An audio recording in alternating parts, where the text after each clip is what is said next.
Col ritorno del maggio, nel pieno rinnovarsi della natura, si ravviva la nostra fede nella conquista di un destino migliore, che garantisca a tutti gli italiani lavoro e stabilità di vita, benessere e tranquillità. Il lavoro eleva gli uomini e li affratella tutti, al di sopra di ogni frontiera. I lavoratori di tutti i paesi, di tutte le lingue, di tutte le razze, riconfermano il patto della loro solidarietà e ribadiscono il loro impegno storico di marciare uniti sulla via della propria emancipazione sociale che libererà tutta la società da ogni forma di sfruttamento e di servaggio dell'uomo sull'uomo e permetterà a tutta l'umanità di conquistare livelli superiori di giustizia, di benessere, di libertà, di pace e di fratellanza fra tutti i popoli della terra.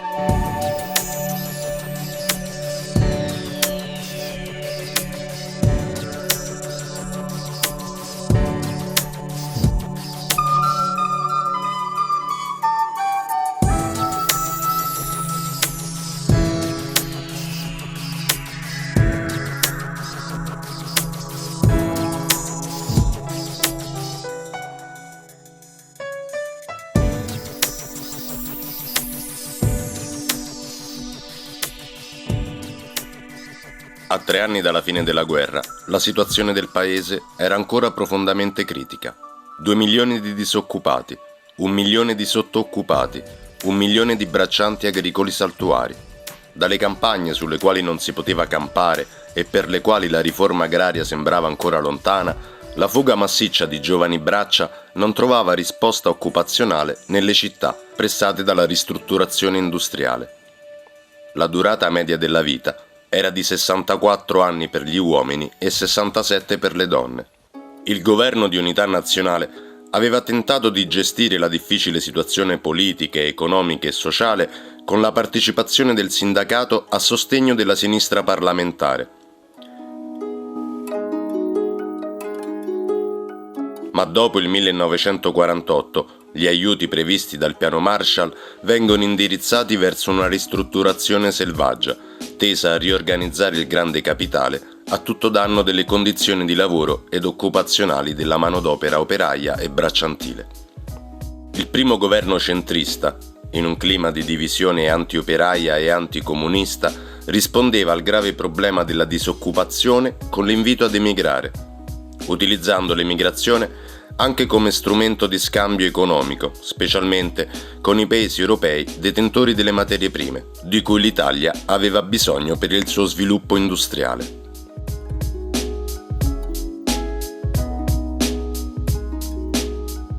Tra il 1946 e il 1950 migrarono dall'Italia 1.128.000 persone, in gran parte giovani uomini soli.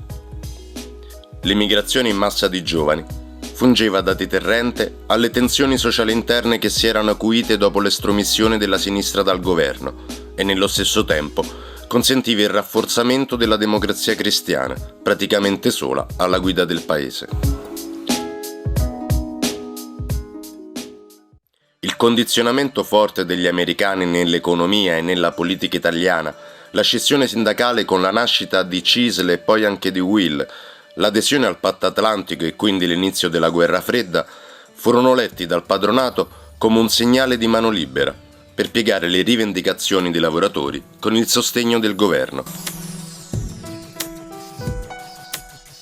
Le ristrutturazioni aziendali, dunque, attraverso i licenziamenti politici, le regolazioni restrittive dello sciopero, gli scontri sanguinosi nelle piazze ad opera della polizia, furono una buona occasione per liberarsi degli operai più riottosi, gli ex partigiani e quelli che militavano nella CGIL e nei partiti di sinistra. Fra il 1948 e il 1954, solo nella provincia di Bologna, più di 8.000 operai furono licenziati, quasi tutti iscritti alla CGIL. Si voleva eliminare qualsiasi forma di organizzazione e di controllo operaio nella fabbrica. Nel 1950 a Bologna il PC contava 125.000 iscritti, la Federazione Giovanile Comunista 26.000, l'UDI 80.000 donne, la Cooperazione 132.000 soci cooperatori, e la CGIL contava 224.000 iscritti. Tutti costoro erano considerati dal governo e dal padronato nemici e non avversari. Fra il 1947 e il 1954, a livello nazionale furono 109 i morti e 148.269 gli arrestati durante le proteste.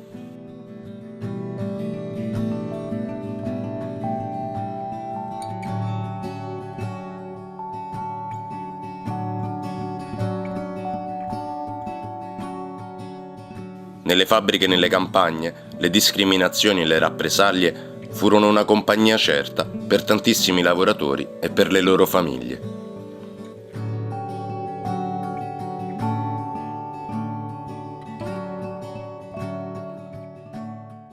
Con la fine della collaborazione fra i due grandi partiti di massa si infrange l'unità popolare antifascista, con ripercussioni sociali pesantissime che coinvolgono la stessa unità interna della CGIL.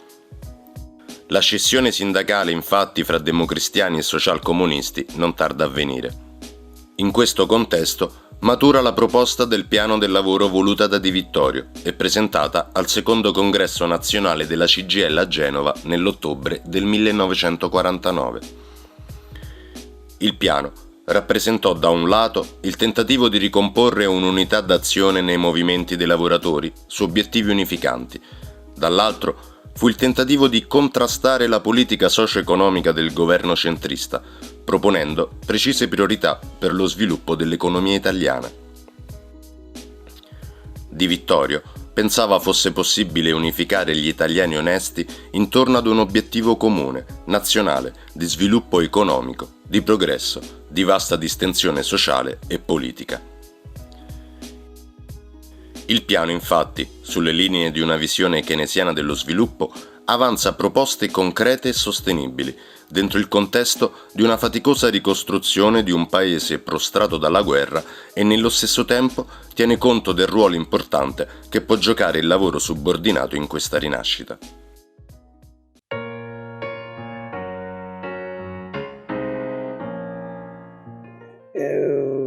Passato i primi anni dopo la liberazione per la ricostruzione, diciamo così, e la semplice ricostruzione, quindi l'apertura delle fabbriche, insomma, e così via. Invece adesso c'è il problema della ristrutturazione. Le lotte erano caratterizzate da alcuni punti molto importanti. Questa consapevolezza della giustezza delle lotte, sia rivendicative sia per le ristrutturazioni, no? Sempre discussa e con l'adesione di massa dei lavoratori. Noi avevamo fatto un lavoro di spiegazione all'opinione pubblica perché la città ci avrebbe guadagnato, non solo i lavoratori della città, tutta la città, il ceto medio, la città, il medio professionale, la città dei servizi commerciali, la città, anche l'università. Il piano fu dunque una mano tesa, una proposta di tregua, una ricerca di terreno comune col governo e con le nuove formazioni sindacali per il bene del paese.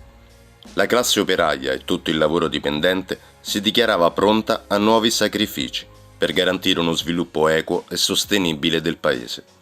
Voglio dire, noi abbiamo imparato ad avere gli equilibri necessari, a non fare demagogia, a non lasciarsi trasferire, anche dal punto di vista delle forme di lotta, parliamoci chiaro. La dimostrazione più realistica di questo proposito furono gli scioperi a rovescio, lavori stradali ed agricoli nei terreni demaniali, sostenuti senza paga dai disoccupati. Nel bolognese i tanti lavori svolti non furono mai risarciti ed anzi furono recepiti come una provocazione ed osteggiati in ogni modo dalle istituzioni, anche con l'uso della forza pubblica. Iniziamo lo sciopero rovescio. Il navile era pieno di canne, pieno di erbe, non era più utilizzabile praticamente. Insomma, loro volevano abbandonare la risaia per affamare i braccianti, parliamoci chiaro. No? Dopo il primo giorno mi chiama il prefetto, chiama me. Cosa stai facendo lì? Vogliamo ripulire il navile, rimetterlo in funzione per fare l'irrigazione, la risaia, perché noi abbiamo bisogno di dare lavoro ai braccianti. E dice, avete allagato dei terreni a cultura, signor prefetto. È vero, è andato fuori un po' d'acqua, è andata su 3000 metri di erba medica, e gli fa pure bene, ho capito.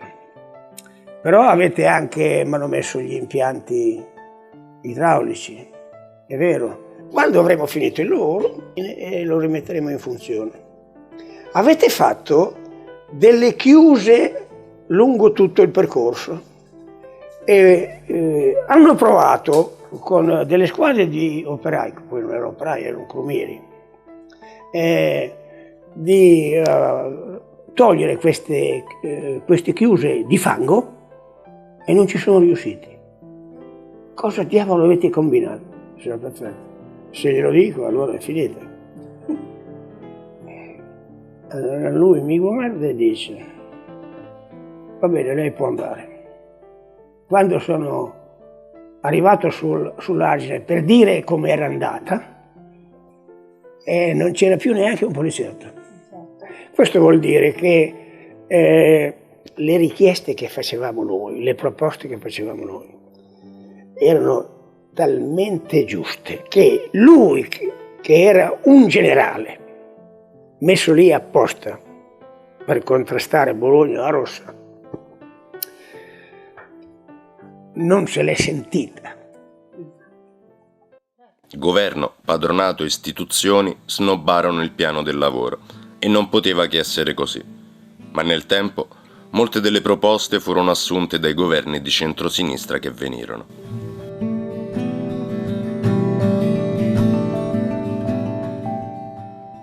Il convegno di Milano avviene dopo tutta una serie di conferenze regionali e provinciali di monitoraggio delle priorità da proporre in ogni piano provinciale per la rinascita dei territori.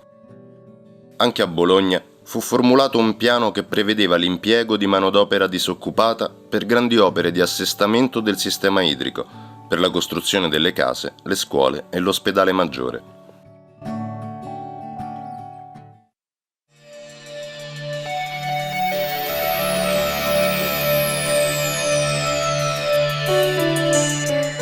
Il Consiglio Generale fa proprio il piano economico costruttivo della CGIL e propone a tutti i cittadini il seguente piano economico costruttivo provinciale.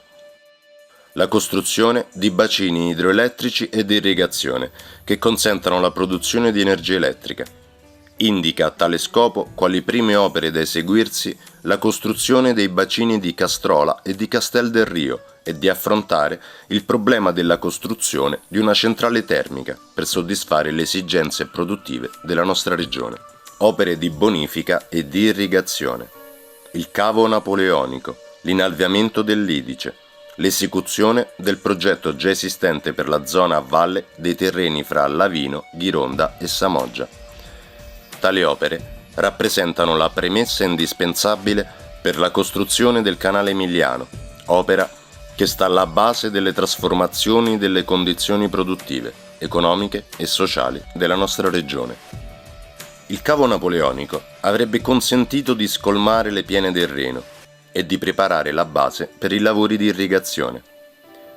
Era prevista infatti anche la costruzione di un vasto bacino per raccogliere le acque delle piene anomale e consentire un deposito per l'irrigazione in tempo di siccità.